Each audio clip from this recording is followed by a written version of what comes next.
Good afternoon सबाइके welcome back to our new vlog. आशा करी তোমরা সবাই খুব ভালো আছো, সুস্থ আছো। ভালো সুস্থ থাকাটা খুব জরুরি। আজকে মনটা একটু খারাপ, আজকে ছদ্দিদুন বাড়ি চলে যাবে। আর ছদ্দিদুন জানে না, বাট ছদ্দিদুনের সাথে মাও যাবে ছদ্দিদুনকে পৌঁছতে। আর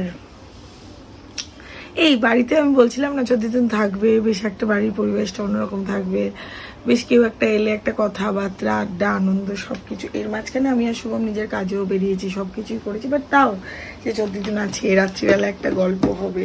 শুভম যেমন কালকে খুব তাড়াতাড়ি ফিরেছে, মানে আর বেরোয়নি, একদম 6:30টার সময় যে এসছে, তারপর থেকে বাড়িতেই ছিল। মাঝখানে একটা কাজ ছিল, দুজনে একটু গেছিলাম, তারপর থেকে বাড়িতেই ছিলাম।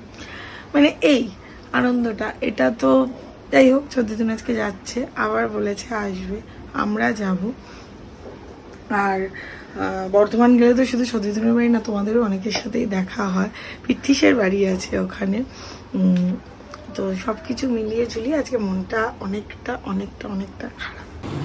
ছদ্দিদুন খাচ্ছে, এরপর বাসে ওঠার জন্য রেডি হবে। এই যে টাটা।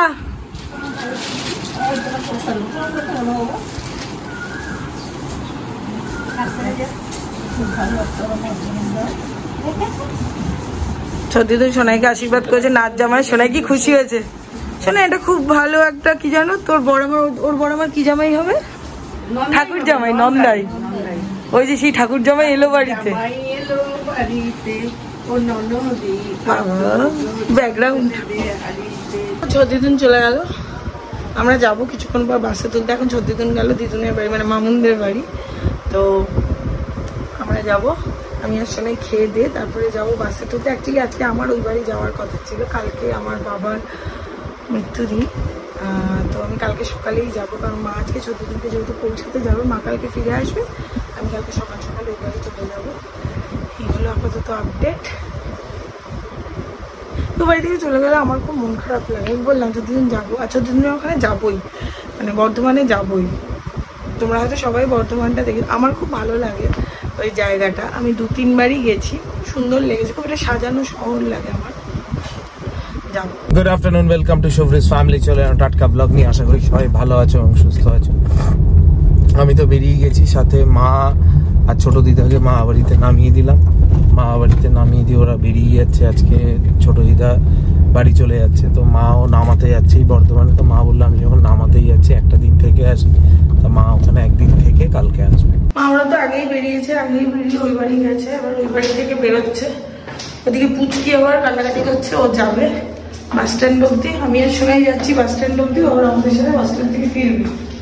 তবে সোনাই যাবে আবার ওকে বাড়ি পৌঁছাতে, মানে তুই সারাটা দিনই এ ওকে বাড়ি পৌঁছাবে আর ও ওকে বাড়ি পৌঁছাবে। এই হলো আজকে সারাটা দিনই কাটবে। এই যে আমরা চলে এসেছি, এই যে এরা বসে রয়েছে, আর এই ম্যাডামকে নেওয়ার জন্য আরো বেশি করে আমাদের জন্য আসতে হচ্ছে। এত ঢং করবি না, বলছে হ্যাঁ তোরা না এলে আমি একা একা সোজা হেঁটে বাড়ি চলে যেত। ঠিক আছে, বাবুরাটিতে পিডাব্লিউডি যে অফিসটা আছে তার পাশেই এই বাসগুলো দাঁড়ায়। মা ওরা পেছনে দাঁড়িয়ে রয়েছে, আমি এখানে এসে দাঁড়িয়ে রয়েছি। বাসটা আসলে দেখতে পাবো, আগে ডিভাইডারের ওপরে উঠে দাঁড়িয়ে রয়েছি আমি। ছদ্দিদুন এখনো বুঝতে পারছে না যে মা ওর সাথে যাবে। ওই দেখো, ওই পুচকি ঠিক বুঝতে পেরেছে আমি ব্লগ করছি। এই যে চলে গেল বাসে করে। কিরে এত দূর তো এলি, গেলি তো না, চ, মুখ লাল হয়ে গেছে রোদে। 2 ননদকে নিয়ে এখানে আমি বাড়ি যাচ্ছি। এটা হলো আমার সব থেকে বড় ননদ, আর এটা হলো আমার সব থেকে ছোট ননদ। কিছু বলতে চাস? বলতে চাস না? একটু বাসে উঠে যেতে পারতি, এটাই তোর ভালো লাগতো তাই না? এখান থেকে এইটুকু টাইমে চলে আসতো, ওপর দিয়ে শুরু। পুচকিকে দিতে এসেছি, পুচকিকে দিয়ে বাড়িতে যাবো। বাড়িতে গিয়ে আমার পড়ানো আছে, আমি পড়াবো। সোনাই এবার রাতে অফিস আছে, সোনাই একটু রেস্ট নিয়ে নেবে, তারপরে সোনাই অফিসের জন্য বসবে। কালকে তারপরে ওই বাড়ি যাবো। বাড়ি এসে গেছি, এখন শুরু হয়েছে আমার অনলাইন ক্লাসেস। গুড ইভিনিং সবাইকে। 6টা বাজে, একটু চোখটা লেগে গেছিলো, এটা পড়ানো ছিল, ওঠাও পুরো পেছাতে হলো। মানে আমি উঠে দেখছি 6টা বেজে গেছে। আমি ওকে বললাম তার আমি এক্ষুনি লিঙ্ক পাঠাচ্ছি। হঠাৎ করে চোখটা লেগে গেছে।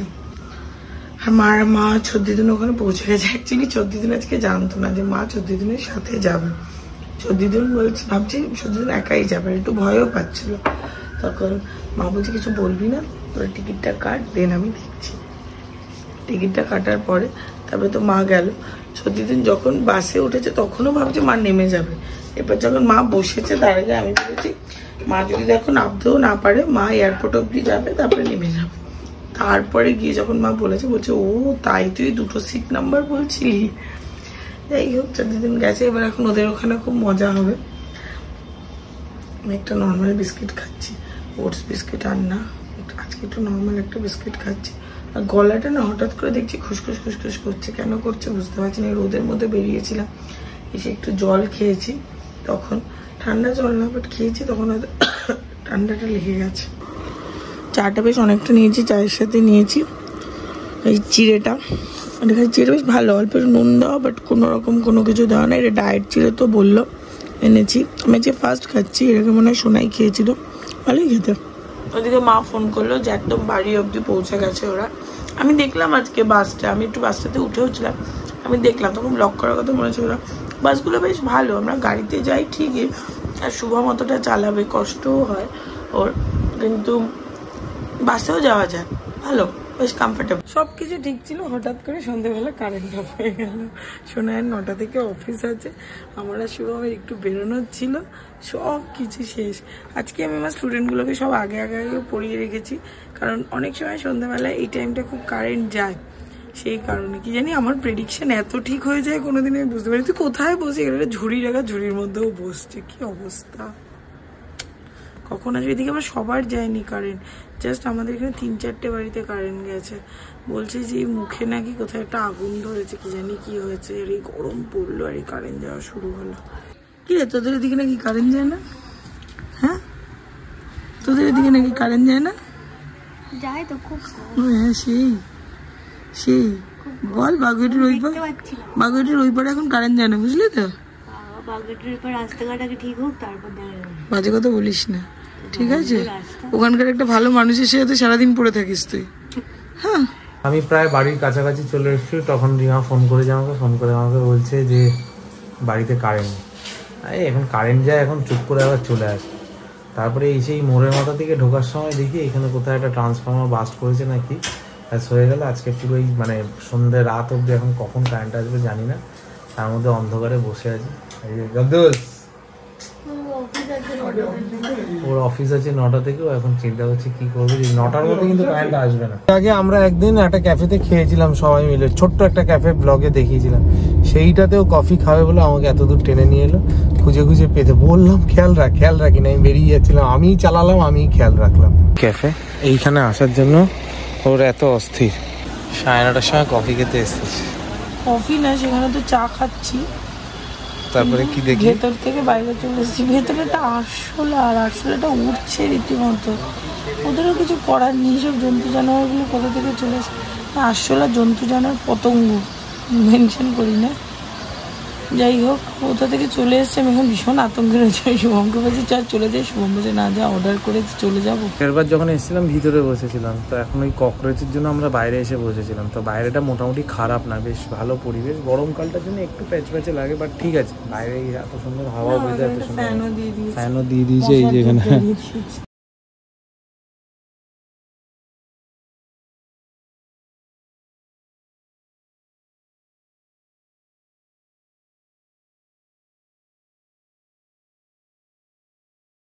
ক্যামেরা মিথ্যা কথা বলে লাভ নেই। শুভম ফিশ ফ্রাইটা খেতে খেতে আমাকে বললো এত ভালো মানে ফিশ অ্যান্ড চিপসটা এত ভালো, কিংবা একটু টেস্ট কর। আমি একটু টেস্ট করলাম, তারপরে হাফটা খেয়েছি, দুর্দান্ত খেতে। এটা আগের বারও খেয়েছিলাম, আগের বারের টেস্টটা না অতটা মনে নেই, কারণ আগের বারের সাথে অনেক কিছু খেয়েছিলাম, তাই না? আমরা পাস্তা খেয়েছিলাম, স্যান্ডউইচ খেয়েছিলাম, তারপরে শুভম একটা কিছু মিল ফিল নিয়েছিল, ওটা খেয়েছিলাম। বাট এবার খেলাম খুব ভালো। বাড়ি যাব, বাড়ি গিয়ে বাবাকে কাউকে খেতে দেওয়া, আর আমার সঙ্গে ডিনার প্রিপারেশন করা, সেটা আছে। আর হলো শুভমের মতো কাজে চলে যাবে। এইভাবেই যেটুকু সময় কাটানো যায়, তাই কি ঠিক কিনা? সারাদিন এত স্ট্রেসের মধ্যে কাটাই, এত এইভাবে কাটাই, ওকেও হয়তো কম সময় দিই, ফ্যামিলিকে কম সময় দিই, আলটিমেটলি কিছুই করতে পারছি না, বা পারবো হয়তো ভবিষ্যতে, কিন্তু সারাদিন, হ্যাঁ তোকে নিয়েই বলছি, সারাদিনের পর এই 1-2 ঘন্টা ওর সাথে থাকলে পরে আমি দেখেছি মানে একটা পজিটিভিটি, একটা রিফ্রেশমেন্ট মারাত্মক লেভেলে আসে। Thank you. অ্যাকচুয়ালি আমি এত কথা বলি, আমি কাউকে বোর হতে দিই না, এটাতে পজিটিভিটি আসতে বাধ্য, ঠিক কিনা?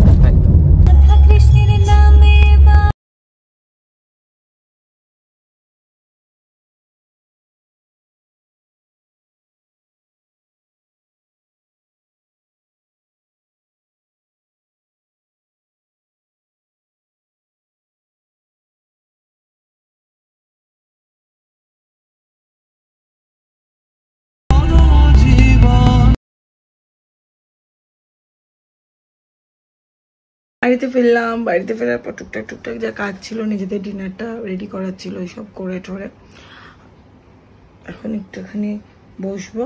শুভম কতগুলো কাজ দিয়ে গেছে সেগুলো করব, আর নিজের যা পার্সোনাল পড়ানো নিয়ে কাজ আছে সেগুলো করব। আর কালকে আমি 11টা 11:30 এরকম টাইমে ওই বাড়ি চলে যাব, মানে আমার বাড়িতে যাব। আমি আগেও বলেছি কালকে আমার বাবার মৃত্যুবার্ষিকী, 14 বছর হয়ে গেল আমি বাবা ছাড়া। যাই হোক, শুভ আমাকে বলে এইসব দিনগুলোতে দুঃখ পাবি না, কষ্ট পাবি না, খারাপ একদম যেন না লাগে, কারণ তোর খারাপ লাগলে বাবারও খারাপ লাগবে। এটা আমি কোনোদিনই সেইভাবে মানে কষ্ট দুঃখটা প্রকাশ করতে পারিনি বাবা না থাকার, কারণ আমার যখন বাবা মারা গেছে তখন আমার ঠাকুমা জীবিত, আর আমার মা আর ভাই, মানে এই 3 জনের দায়িত্ব। তো কার কাছে এক্সপ্রেস করব? মানে মাকে গিয়ে বলবো, ঠাকুমাকে গিয়ে বলবো? আর মা সবসময় বলতো যে ঠাকুমার লাইফে যেটা হয়েছে, মানে আমি আমার ঠাকুমাকে ঠা বলতাম, তো ঠার লাইফে যেটা হয়েছে সেটা একদমই, মানে সেটা আমাদের লাইফে যেটা আমরা বাবা হারিয়েছি, মা নিজের হাজব্যান্ড হারিয়েছে, তার থেকেও নাকি বেশি ভয়ঙ্কর। সত্যি হয়তো দিনকে দিন এটা আরও বেশি করে বুঝতে পারি যে হ্যাঁ, তার থেকে অনেক বেশি ভয়ঙ্কর এটা, যে কোনো মায়ের তার সন্তানকে হারানো। কালকে 3টা শুভম বিয়ের আগে থেকেই শুভম আমাকে নিয়ে যায়, বলে পুজো দে। এটা আমার অনেক দিনের ইচ্ছে যে ওই দিনগুলোতে আমি কোনো একটা আশ্রমে গিয়ে কাটাবো, বা একটু মানে ওই আর কি দুস্থ মানুষদের সাথে কাটাবো একটু। এই বছরের সব সময় তো এই সময়টা হয় না, এই সুযোগটাও হয় না, কিন্তু আমি কোনোদিনই আমার বাবার জন্মদিন বলো, মৃত্যুদিন বলো, কোনোদিনই আমি এটা পেরে উঠিনি করতে। মানে ভগবান হয়তো আমাকে সেই ক্ষমতাটা এখনো দেয়নি যে সেই দিনটায় আমি গিয়ে কিছু করতে পারবো বা কিছু অ্যারেঞ্জ করতে পারবো, সেটা হয়তো ভবিষ্যতে দিলে আমি নিশ্চয়ই করব। এই আজকের দিনটা তো ভালোই কাটলো। শুভম যে বললো না যে কিছুক্ষণের জন্য আমাদের দুজনের দেখা হলো, ও অনেক পজিটিভিটি পায়। হ্যাঁ, এটা ঠিক, আমি অনেক কথা বলি, তো আমি কাউকে বোর হতে দিই না, আর অনেক টেনশনের মধ্যে এগুলোর একটু দরকার থাকে। আর কাজ করলে সেখানে অবস্টেকলস আসবেই, সেখানে অনেক বাধা আসবে, সেখানে অনেক আপস অ্যান্ড ডাউনস আসবে। আমি নিজে একটা বিজনেস ফ্যামিলি থেকে বিলং করি, তো এখন আমার হাজব্যান্ডও বিজনেসম্যান, তো সেখান থেকে আমার একটা জানা কথা যে এরকম একটা লাইফ সবসময় বিজনেসে আপস অ্যান্ড ডাউনস আসে। ঠিক আছে, এটাতেও সবাই মিলে একসাথে আছি, ফ্যামিলি আমাদের পাশে আছে, এটা অনেক বড় কথা। আর যারা নেই, খারাপ টাইমে যারা থাকে না, তারা হয়তো ভালো টাইমেও ছিল না, আমরা বুঝতে ভুল করেছি। অনেকে আছে এখনো পর্যন্ত লাইফে। আজকে যেমন সল্ট লেকে গিয়ে মনে হচ্ছিল যে একবার একটু সৌহার্দ্যদের সাথেও দেখা করি, কিন্তু শুভমের ওই টাইমে কল চলে আসে, শুভমেরই একটা কাজ নিউ টাউনে পড়ে। তারপরে আমি বললাম যে যত ওই ক্যাফেটাতেই যাই, অনেকদিন ওদের সাথেও দেখা হয় না, কারোর সাথেই সেইভাবে আর কারোর দেখা সাক্ষাৎ ওটা হয় না, বাট একটা মিট করতে হবে, যেতে হবে। আর সামনে অনেক দিন আগে আমি বলেছিলাম ঝাড়গ্রামে যাওয়ার একটা প্ল্যান আছে শুভমের সব কাজিনদের, যাদের সাথে আমরা পিকনিকে গেছিলাম, ওটা একটা ফাটাফাটি ব্লগ হবে। তোমরা যদি কেউ ঝাড়গ্রামে আশেপাশে থাকো বা ঝাড়গ্রামে থাকো, আর যদি মনে হয় দেখা হতে পারে, তো প্লিজ এসো। আমি কোন রিসর্টে থাকছি আমি আপকামিং ব্লগগুলোতে বলে দেবো।